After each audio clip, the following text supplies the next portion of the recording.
Assalamualaikum warahmatullahi wabarakatuh. Semangat pagi semuanya. Kali ini Ibu akan menjelaskan cara pengisian data harga saham kelompok. Nah, pertama-tama kalian pasti kan sudah mengetahui ya berapa produk yang kalian jual. Di sini sudah diisikan. Misal ya, ini contoh nih. Nama fasilitatornya Rima Rahmawati, anggota aktifnya ada 15 orang, nama produknya aksesoris, lalu ada rata-rata jumlah jual produknya 55.000. Nah, target selama 4 minggunya itu kurang lebih 100 piece, dan harga saham per lembar yang pertama kali kalian jualkan untuk memperoleh modal itu kan berasal dari penjualan saham ya. Nah, ditargetkan harga saham per lembarnya 20.000, lalu modal yang terkumpul sebesar 2 juta. Nah, di sini pasti teman-teman sudah mengisi semua ya. Lalu berikutnya kita masuk ke laporan penjualan. Ini penting. Kalian harus cantumkan sesuai dengan omset yang kalian peroleh selama penjualan tersebut. Nah, di sini contoh ya, dari perusahaan ibu ini jumlah produk yang terjual itu 48, lalu omsetnya 2.640, lalu periode 2-nya itu terjual 2 piece, omsetnya 110.000 rupiah, lalu periode 3-nya itu terdiri dari 2 kali, yaitu sejumlah 80 piece dengan omset 4.400.000, sehingga total penjualan selama 3 periode tersebut ada 130 piece dengan omset 7.150 piece. Nah, omset ini harus balance, harus sama karena bagian finance itu sudah mencatat di finance report ya, di jurnal umum. Nah, ada buku besar. Untuk pengisian ini sudah pernah dijelaskan di pertemuan kita sebelumnya. Nanti silahkan kalian buka lagi materi yang akan kami share. Nah, yang pertama, penjualannya itu kan harus balance ya. Di sini ada penjualan 48 unit sebesar 2.640.000, lalu totalnya itu selama 3 periode itu pendapatannya itu sebesar 7.150.000 rupiah. Nah, apakah benar? Di sini pasti akan benar nih. Benar ya, tadi sama nih 7.150.000 rupiah ya, di sini ya sama ya. Oke, kalau sudah sama, kita lanjut ke rekapitulasi laporan perubahan modal. Nah, di sini teman-teman penting ya untuk mengisi nama fasilitator, nama presiden direktur, total omsetnya. Nah, total omsetnya itu dia akan otomatis, kalau kalian di sini yang memperoleh total omsetnya sebesar 7.150.000, maka di sini yang sudah mendapatkan rumus otomatis ya, jadi 7.150.000. Nah, untuk laba rugi di sini kalian harus melihat juga di laporan keuangan. Laporan keuangannya di mana? Ada di finance report. Kalau kalian mensusunnya sudah benar, berarti perhitungannya pun akan sudah benar. Gimana caranya untuk melihat perhitungan kalian di financial report itu benar atau tidak? Yang pertama, ini pendapatan penjualan itu yang tadi ya berasal dari jurnal umum. Lalu buku besar ini berasal dari ini ya, sudah di kolom-kolomkan ya. Nanti cara pengisiannya silakan dilihat kembali. Nah, sehingga total pendapatan yang diperoleh kan tadi selama 3 periode itu sebesar 7.150.000 rupiah, dan total bebannya sebesar 4.686.573 yang sudah dikurangi dengan biaya bahan baku, beban gaji, beban marketing jika ada ya, beban bonus insentif atau penghargaan, beban CSR. Nah, beban CSR ini wajib dilakukan oleh setiap perusahaan untuk memberikan bantuan sosial, baik menyumbangkan kepada panti asuhan, infak masjid, ataupun kegiatan sosial lainnya. Nah, disinilah yang akan kita masukkan di data saham. Karena di sini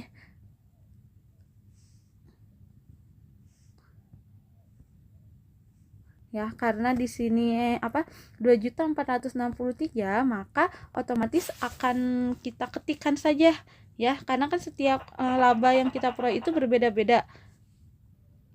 Nah, di sini kita tuliskan sebesar 2.463.427 rupiah ya. Itu harus sesuai nih. Kalian bisa lihat ya kesesuaian di sini. Nah, di sini sama kan? 2463, di sininya pun sebesar 2463. Nah, otomatis nanti harga saham per lembar itu karena di awal itu kalian sudah menuliskan di sheet 1 itu sebesar 2 juta, maka di sini akan terotomatis terisi 20.000 ya. Nah, modal awalnya 2 juta ya, tadi ya dikali 100. Lalu kenaikan sahamnya gimana? Ini sudah ada rumusnya, nanti akan otomatis terisi. Nah, usaha yang Ibu jalankan semisal mendapatkan omset 7.150.000 rupiah, lalu laba ruginya itu setelah dikurangi ya, dapat dari sini ada nih, di sini kan total labanya 2.463, maka di sininya 2.463.427 rupiah. Nah, harga saham per lembar tadi ya, terus kenaikannya itu akan melakukan rumusnya yaitu tadi ya, E5 dibagi G5. E5 itu apa? Nah, di sini ada laba rugi dibagi modal awal, sehingga kenaikan sahamnya sebesar 123,17%. Modal awal kan tadi 20.000. Dari 20.000 itu kenaikannya jadi berapa sih? Kalau dalam rupiah, kenaikan sahamnya menjadi 24.634 perak rupiah ya. Jadi itu labanya nih, kenaikan sahamnya dari satu lembar saham, sehingga saham akhir yang akan diterima oleh investor yaitu kenaikan saham dalam rupiah ditambah dengan modal awal. Berarti si perusahaan itu wajib mengembalikan dananya kepada investor sebesar 44.634 rupiah. Oke, sampai sini paham? Nah, ya, jadi kalian diperhatikan. Nah, finance, Ibu ada tips ya untuk melihat nih apakah perhitungan finance kita itu betul atau salah.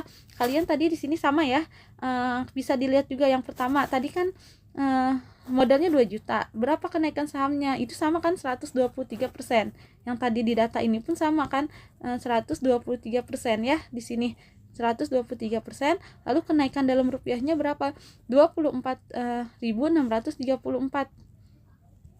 Nah, di sini sama ya, sehingga harga saham akhir periode itu sebesar 44.634,27 perak ya. Kalau dikali 100 berarti uang yang harus ada di akhir periode gabungan dari modal awal atau saham ditambah dengan laba yaitu sebesar 4.463.427 perak ya, seperti itu. Nah, tadi untuk melihat ya di sini kalian nanti bisa diikutin, ini sesuai dengan rumus otomatis ya. Kalau kalian perhitungannya benar, lalu di sini ada arus kas. Ini yang penting untuk menilai.